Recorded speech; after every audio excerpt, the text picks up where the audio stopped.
학생 그 자소서 세미나 들으셨고 1차 초안 첨삭이랑 2차 초안 첨삭까지 받으신 거잖아요. 네. 그래서 처음 초안에 비해서는 내용이 상당히 좀 개선이 되긴 했는데 조금 디테일한 부분이 아쉬운 게 있어가지고 그거 위주로 좀 볼게요. 네. 자, 일단 학생 고려대 경제학과 지원하시는데 전적대 전공이 이제 중국어고 그 다음에 학점은행제 이수하신 거잖아요. 근데 여기서 보면은 전적대 전공에서 중국어 공부하면서 중국의 경제에 대해서 배우는 것이 자연스러웠다. 그러면서 우리나라의 경제에 대해도 관심이 생겼고 중국과 우리나라의 경제적 교류가 중요하기 때문에 관심이 생겼다라고 했는데 이게 사실은 너무 조금 피상적인 어떤 밈에 가까워요. 물론 그건 맞아. 뭐냐면은 중국 경제에 대해서 호기심이 생겨서 그것을 계기로 경제학을 계속 공부했다라는 건 되게 좋은 내용인데 마치 나는 중국 경제 때문에 경제학을 배운다는 식으로 약간 와전돼서 읽힐 여지가 있다는 거지. 그러니까 이거는 최대한 중국 경제를 배우면서 예를 들어 경제학 전반에 대해서 네. 그쵸? 전반에 대해서 학문적 관심이 늘어났다. 이런 식으로 잡는 게 좀 자연스러운 것 같은데 약간 너무 조금 자기적으로 비약하는 느낌이 없지 않아 있어요. 어떻게 생각해요? 네. 그쵸? 맞는 것 같아요. 그것도 그래서 그거 그리고 이제 학점은행제를 준비하면서 굉장히 많은 분량을 테셋에 대한 걸로 이제 서술이 됐어요. 네. 그러니까 제3자가 객관적인 관점에서 이 내용을 읽어보면 이 학생은 테셋 준비를 통해서 경제학에 대해서 관심을 느꼈다가 되잖아요. 네. 근데 사실 학생 그 테셋이 학생한테는 굉장히 중요한 경험인 건 알겠는데 이 테셋 시험이라는 게 자격 시험이잖아요. 네. 물론 이게 절대 중요하지 않다는 건 아니지만 경제학이라는 학문을 전공으로 선택하는 데 있어서 내가 테셋 준비했던 경험 하나만을 가지고 결심했다고 보는 거는 조금 부자연스럽거든요. 근데 실제로 학생이 테셋 공부만 했나요? 그건 아닐 거 아니에요. 네. 경제학을 예를 들어서 아니 자소서와 무관하게 진짜 내가 경제학에 관심을 가진 계기가 뭐 테셋도 있고 또 뭐도 있어요. 경제 책도 읽었던 것 같아요. 경제학 개론 같은 거 읽었고. 네. 그때 맨큐의 경제학 읽었다 그러지 않았어요? 네. 그치? 근데 테셋을 맨큐를 가지고 준비하는 건 아니고 테셋은 그 테셋 준비할 수 있는 자료가 따로 있잖아요. 네. 그러면 오히려 교수님들 입장에서는 테셋도 테셋이지만 맨큐의 경제학이라든지 이거를 계기로 경제학의 흥미를 느껴서 경제학 관련 여러 가지 독서를 했다. 이렇게 쓰는 게 좋은 게 여기서 이렇게 독서를 쓰잖아요.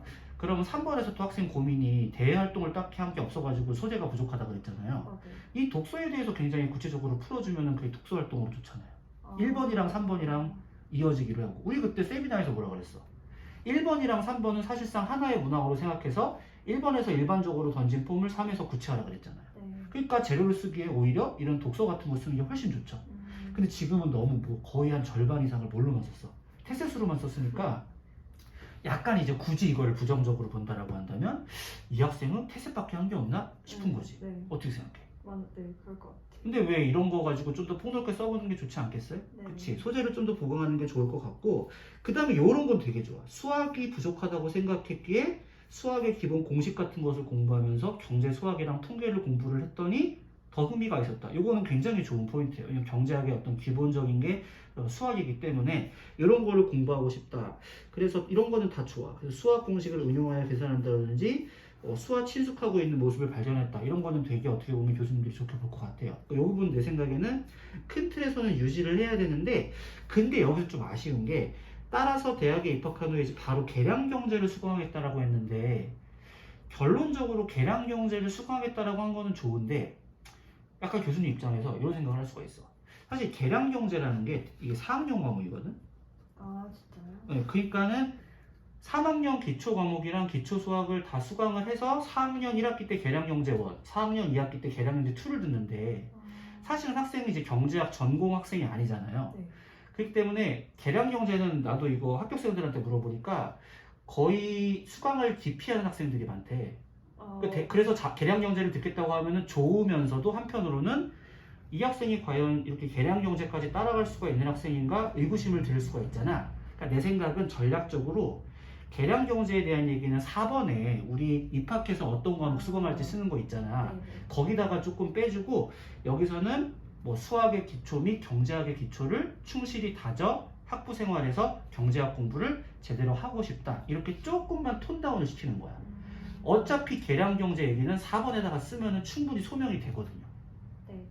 오케이? 왜 그러냐면 학생이 경제학을 본격적으로 전공으로 공부해 본 적도 없고 사실 수학 같은 경우도 좀 개인적으로 공부한 거 위주이기 때문에 오히려 조금 이 학생 과연 계량경제 할 수 있나? 라고 평가자한테 의구심을 줄 필요는 없다는 거지. 어떻게 생각해? 네. 근데 실제로 학생 그 계량경제에 대해서 쓴 게 진짜 수강을 하겠다라고 쓴 거야? 아니면 조금 일부러 어필하고 싶어서 쓴 거예요? 조금 어필하고 싶었던 그치. 거죠. 항상 학생들이 잘 썼을 때 뭔가를 어필하는데 그런 건 좋아. 근데 이제 과도할 수가 있다는 거. 그리고 진로에 대해서 썼는데 진로를 이제 뭐라고 썼냐면 여기 보니까 공무원 시험 본다고 썼네요. 네. 근데 본인이 정말 공무원이 되고 싶은 거예요? 네. 아 근데 그러니까 이게 절대로 공무원을 쓰면 안 좋다라는 건 아닌데 사실 공무원 시험을 보려면은 이 몇 급 생각한 거예요? 근데 쓰면은 응. 이게 뭐 진짜 5급, 되고 7급? 싶은 건데 쓰면 안 좋은 건가요? 아니 그거는 아닌데 그냥 경제학 신나게 공부해서 그래서 공무원 시험 본다 그러면은 약간 교수님 입장에서 뭐야 그럼 결국 공무원 되려고 경제학과 온 건가? 사실 경제학과가 물론 경제학과 출신들이 공무원 많이 되긴 하지만 네. 공무원이 되는 과는 아니잖아요. 그쵸. 근데 이제 학생이 진짜로 공무원 시험이라는 진로를 원하는 거죠.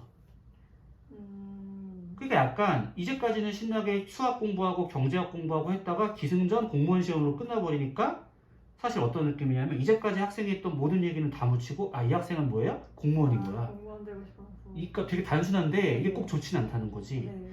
그럼 진로라는 거는 잘 봐요. 지금 학생이 지금 20대 초반이잖아. 네. 그 학점은행제를 되게 빨리 시작했잖아요. 네. 나이도 어리잖아. 20대 초반에 진로가 무조건 한 가지로 고정돼 있다는 게 자연스러워, 부자연스러워? 부자연스럽죠. 네. 그 다음 경제학을 전공해서 할 수 있는 진로가 한 개예요, 굉장히 많아요? 많죠. 굉장히 많죠. 그러면 예를 들어 공무원 시험도 있고 혹은 뭐 사기업도 있을 수가 있고 그쵸? 혹은 대학원 진학해서 계속 공부하는 걸 수 있고 네. 내가 가급적이면 학생들한테 진로에 대해서는 한 두 가지 정도를 열어놓는 게 좋다 그래요. 왜 그러냐면 두 가지 정도를 열어놓다는 얘기는 어떤 거냐면 사실 나는 경제학을 공부해서 어떤 진로로 가도 크게 상관은 없다. 나는 그냥 뭐만 공부하면 된다. 경제학만 공부하면 되고 그 다음에 진로는 이제 경제학을 공부해서 할 수 있는 어떤 거라도 나는 상관이 없어. 근데 예를 들어서 여기다 딱 나는 공무원 할 거라고 써버리면 교수님들이 되게 부정적으로 평가한다면 너는 결국 공무원 하겠다고 온 거네? 혹은 로스쿨 쓴다면 너는 결국 로스쿨 가려고 온 거네? 이렇게 한 가지로 딱 고정하는 것은 조금 부정적일 수도 있다.